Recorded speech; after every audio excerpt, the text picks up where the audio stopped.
কোরবানির পশু কিনতে এসে দামাদামিতে এখন ব্যস্ত ক্রেতা বিক্রেতারা। বাজারে যাওয়ার ঝামেলা এড়িয়ে অনেকে ঘুরছেন খামারে। স্বাদ আর সাধ্যের মধ্যে খুঁজে নিচ্ছেন পছন্দের পশুটি। আপনাদের বড় গরুর দাম বেশি থাকবে স্বাভাবিক। আমি একটা মিডিয়াম সাইজের একটা গরু দেখছি। গরুর সাইজ অনুযায়ী দাম, আর ওনারা সারা বছর কষ্ট করে দাম তো একটু বেশি চাবেই। এটা ওরা 9 লাখ টাকা চাইছে আস্কিং, তো আলোচনার ভিত্তিতে যেটা হয় আর কি।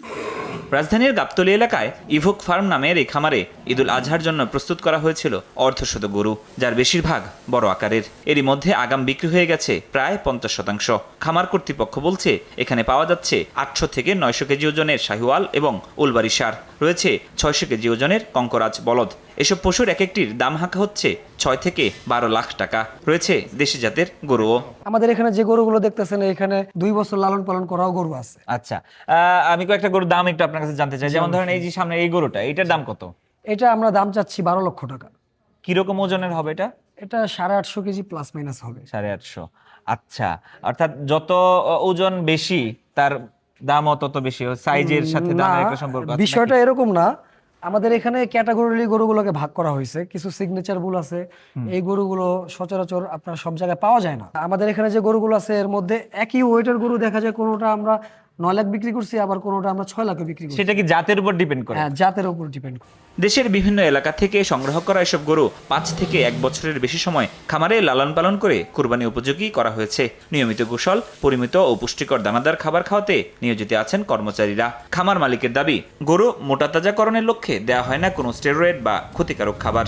ন্যাচারাল যে ধানের কুড়া, গম ভাঙা, ভুট্টা ভাঙা, খেসারি ভুসি, মুসুরি ভুসি, বুট ভাঙা, এই ধরনের আরো মোটামুটি 10-12 আইটেম মিলিয়ে আমরা একটা রেশন তৈরি করি। ওই খাবারটা আমরা ওদেরকে 2 বেলা দিই, সকাল একবার দিই আর বিকাল একবার দিই। 2 বেলা নিয়মিত পরিচর্যা করে এবং ওদের গোসলটা করায়। তো আমরা ওদেরকে সপ্তাহে 2 বার শ্যাম্পু দেই। খামারে প্রতিটি পশুর নিয়মিত স্বাস্থ্য পরীক্ষা, টিকাদান এবং পরিচ্ছন্নতা নিশ্চিত করা হচ্ছে বলে জানান সংশ্লিষ্ট চিকিৎসক। এই খামারে যে গরুগুলো এখানে তারা লালন পালন করে, তারা সরকারি নীতিমালার ভিত্তিতে এবং প্রচলিত বিধিবিধানের আওতায় করে। কোনো ধরনের স্টেরয়েড বা কোনো ধরনের ক্ষতিকারক কোনো কেমিক্যাল তারা ব্যবহার করে না। প্রাকৃতিক উপায়ে কাঁচা ঘাস বা আদার্স যে নীতিমালা আছে সরকার প্রচলিত পশু প্রাণী সম্পদ উদ্যোগ দপ্তরের নীতিমালার ভিত্তিতে তারা খামার পরিচালনা করে এবং নিয়মিত ভ্যাকসিনেশন প্রদান করা হয়। সরাসরি খামারে আসার পাশাপাশি সামাজিক যোগাযোগ মাধ্যম ও অনলাইন প্ল্যাটফর্মেও চলছে পশু বিক্রি ও বুকিং। ঈদ যত ঘনিয়ে আসছে ততই জমে উঠেছে কোরবানির পশু বেচা কেনা। শেষ মুহূর্তে দম ফেলার ফুরসত নেই খামারিদের। তবে দাম নিয়ে বাড়াবাড়ি চান না কেউই। বিক্রেতাদের প্রত্যাশা, খরচ বাড়ায় তারা যেন ন্যায্য দাম পান, আর ক্রেতাদের প্রত্যাশা ভালো ও সুস্থ মানের পশু কোরবানি দিয়ে আল্লাহর বিধান পালন করা। ফরহাদুর রহমান, সময় সংবাদ, গাবতলী, ঢাকা।